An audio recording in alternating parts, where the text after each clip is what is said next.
so the whole cosmos expresses itself in you, in you, in you, in you, in you, with all the different variations. It plays games. It plays the John Doe game, the Mary Smith game. It plays the beetle game, the butterfly game, the bird game, the pigeon game, the fish game, the star game. Just like these are games that differ from each other, just like backgammon, whist, bridge, poker, pinochle, or like waltz, mazurka, minuet, and so on. It dances with infinite variety. But every single dance that it does, that is to say, you is what the whole thing is doing. But you see, we forget it.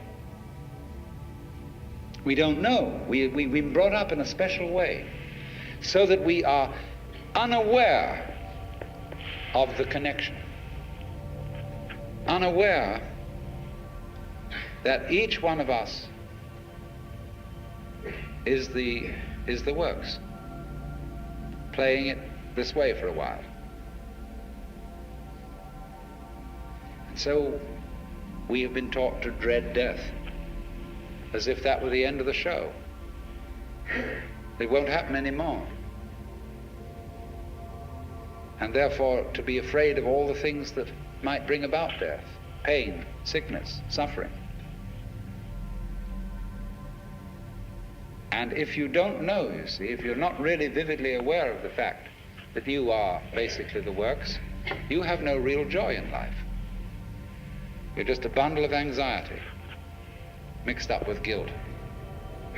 Because you see, when we bring children into the world, we play awful games with them. Instead of saying, how do you do? Welcome to the human race. Now, my dear, we are playing some very complicated games. And these are the rules of the game we play. I want you to understand them, and then you learn them, and then when you get a little bit older, you may be able to think up some better rules. Instead of being quite direct with our children, instead we say, you're here on probation, you understand that? And maybe when you grow up a bit, you'll be acceptable. But until then, you should be seen and not heard. You're a mess. And you've got to be educated and schooled and whipped until you're human. So that these attitudes which are inculcated into us in infancy go on into old age. The way you start out is liable to be the way you finish. So people going around fundamentally feeling that they don't belong. Because their parents said to them in the first place, look, you don't really belong here. You're here on sufferance. You're on probation. You're not a human being yet. And people feel this right on into old age. And so they figure that the universe is presided over by this awful kind of God the Father parent, who, yes, has our best interest at heart, is loving, but who spares the rod spoils the child. Whom the Lord loveth, he chasteneth. So everybody's sort of, when's it going to hit next? So don't feel that they belong. So we get this ghastly, what I call Christian ego. It's a little bit Jewish too.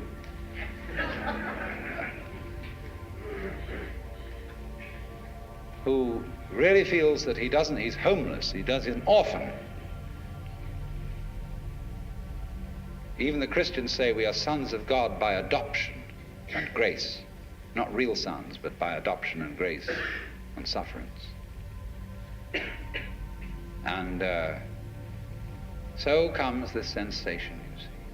So characteristic of Western man and indeed of all highly civilized people. Of being a stranger in the earth. A momentary flash of consciousness between two eternal blacknesses. And so therefore we speak of confronting reality, facing the facts. We speak of coming into this world. And this whole sensation that we are brought up to have of being an island of consciousness locked up in a bag of skin, facing outside us a world that is profoundly alien to us in the sense that what is outside me is not me. This sets up a fundamental sensation of hostility and estrangement between ourselves and the so-called external world. So my main point last night was then that we need a new kind of consciousness in which every individual becomes aware that his real self is not just his conscious ego. You know, let's take a headlight of a car. The headlight shines on the road in front. The headlight does not shine on the wire which connects it with its own battery.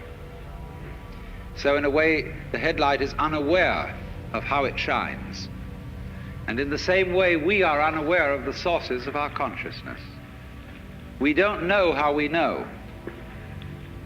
There was a young man who said, though, it seems that I know, what I would like to see is the I that knows me when I know that I know that I know.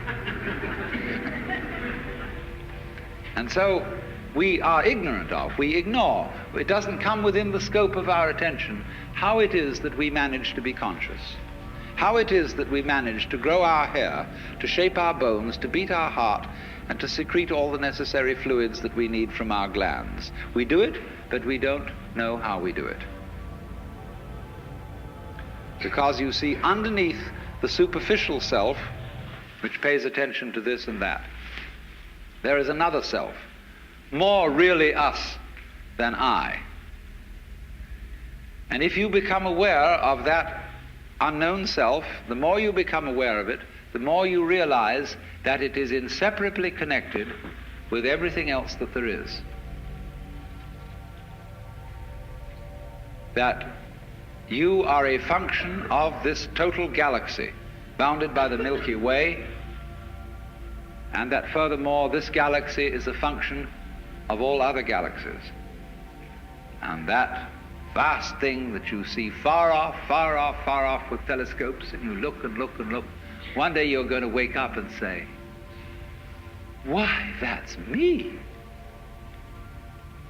And in knowing that, you see that you never die.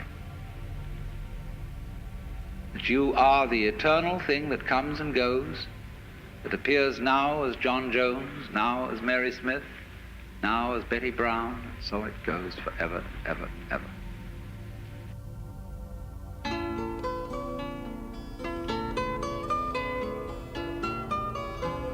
You've been listening to The Love of Wisdom with Alan Watts.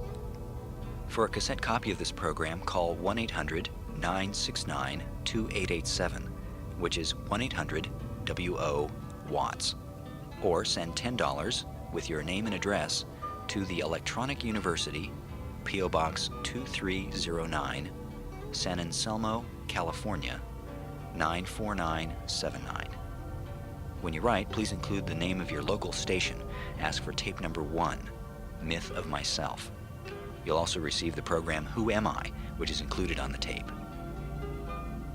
If you have any comments about the program or would like further information about the spoken works of Alan Watts, please write us at the same address, the Electronic University, P.O. Box 2309, San Anselmo, California, 94979. The Love of Wisdom with Alan Watts is produced by the Electronic University. Our theme music is by Acoustic Alchemy. I'm Neil Harvey. Thank you for listening.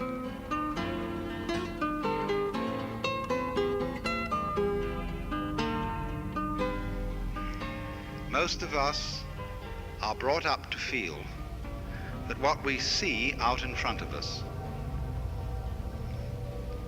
is something that lies beyond our eyes out here. That the colors and the shapes that you see in this room are out there. Now, in fact, that is not so. In fact, all that you see is a state of affairs inside your head. All these colors, all these lights are conditions of the optical nervous system. There are, outside the eyes, quanta, electronic phenomena, vibrations, but these things are not light. They are not color until they are translated into states of the human nervous system. So if you want to know how the inside of your head feels, open your eyes and look. That is how the inside of your head feels. But we are normally unaware of that and project it out.